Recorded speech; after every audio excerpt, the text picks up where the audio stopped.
ಸಂಬಂಧ ಕಡಿದು ಹೋದರೂ ಸಹ ನಿಜವನ್ನು ಹೇಳಿರಿ.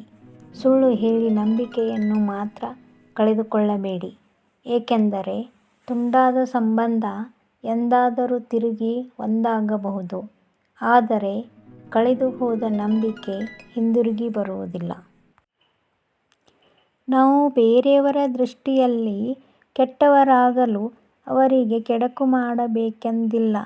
ಅವರು ಮಾಡುವ ತಪ್ಪುಗಳನ್ನು ಹೇಳಿದರೆ ಸಾಕು, ಕೆಟ್ಟವರಾಗುತ್ತೇವೆ.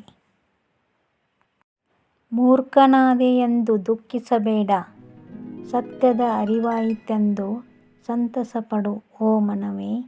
ಗೌತಮ್ ಬುದ್ಧ. ನಾವು ಸಮಾಜದಲ್ಲಿ ಉತ್ತಮ ಮಾರ್ಗದರ್ಶನ ಮಾಡುವವರ ಸಂಗ ಮಾಡಬೇಕು. ಅಂತಹ ಉತ್ತಮರು ಸಿಗದಿದ್ದರೆ ಒಂಟಿಯಾಗಿ ಇರಬೇಕು. ಭಗವಾನ್ ಗೌತಮ್ ಬುದ್ಧ.